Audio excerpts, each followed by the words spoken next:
Welcome. In this section, we are going to take a look at how to set up a forum. The forum module is a Moodle activity that allows the instructor and the students to interact or exchange ideas through the posting of comments. Forum posts can either be graded or not by the instructor. A forum can contribute significantly to successful communication and community building in an online environment. You can use forums for many innovative purposes, such as providing a social space for students to get to know each other, making course announcements, that is, using a news forum with forced subscription, discussing course content or reading materials, serving as a help center where tutors and students can give advice, and providing a one-on-one support area for private student-instructor communications by using a forum with separate groups, and with one student per group.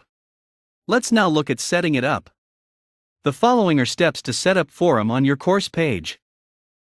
First, enable editing by clicking on Turn Editing on here, as seen in the previous video. Next, select Add Activity or Resource at the button of the section that you want to add the forum activity to. Select Forum from the Add an Activity or Resource pop-up menu to open the forum page setting, as shown here. First, under the General section, I will provide the forum name as Course Q&A Forum. For the description, I will add a short note describing the intent of creating this forum. For example, this forum is created to serve as the platform for the discussion of all questions and respective answers so far as this course is concerned. So feel free to ask any questions that may baffle your mind. If this display description on the course page is enabled, the description above will be displayed on the course page. But for now, I will leave it unchecked since I want my students to see the description only after clicking on the forum link on the course page. For forum type, I will choose the Q&A forum since that is exactly what I want to achieve, but we have other options that you can choose from. Once again, you can always click on this info icon to read more about what each option does. Under Availability, you can set the forum's due date and cutoff date by enabling each of these checkboxes and picking the date and time. That is, you can set when the forum starts taking comments and when it ends. But I will leave it at default for now. Next, under Attachments and Word Count, you can set the maximum attachment size here. In other words, its setting specifies the largest size of a file that can be attached to a forum post. And for the maximum number of attachments also you can set the number of files a participant can attach to a post. For Display Word Count, it specifies whether the word count of each post should be displayed or not. But I am leaving all these settings at the default as well. Under the Subscription and Tracking, you can also set the subscription mode as either Optional Subscription, which allows students to choose whether or not to subscribe to a forum. If a student is subscribed to a forum, they will receive forum posts notifications. With Forced Subscription, all students are subscribed to the forum, but they cannot unsubscribe. Auto subscription also allows every student to be subscribed initially, but can choose to unsubscribe at any time. The last option here is the subscription disabled. With this option, students are not permitted to subscribe to the forum. You can also set the read tracking, which enables students to easily check which posts they have not yet seen by highlighting any new posts.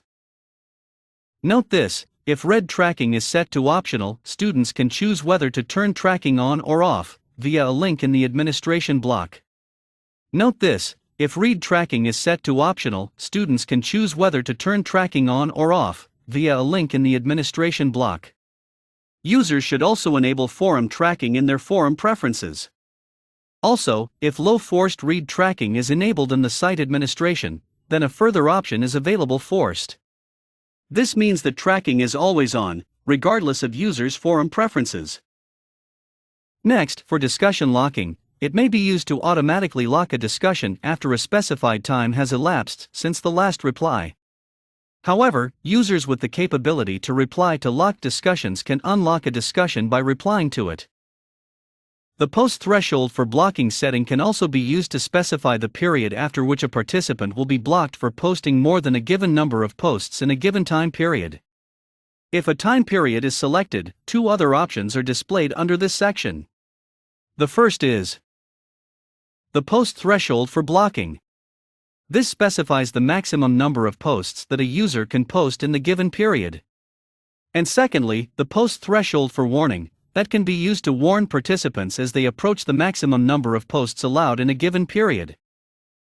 Next is the whole forum grading section, which is used if you want to assign grades to your participants in the forum activity.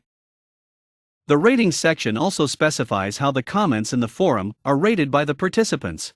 The rating section also specifies how the comments in the forum are rated by the participants. Remember that you can always click on this info icon beside any setting to read more about it. For the common module settings, restrict access, activity completion, tags and competencies sections, they have already been explained in the previous video on how to set up a quiz activity. So you can always refer to that video. Finally, let's save our forum activity by clicking on either Save and Return to Course or Save and Display, depending on what you want. I am clicking on Save and Display because I want to see how it will preview. In the next video, we will be looking at how to set up an assignment.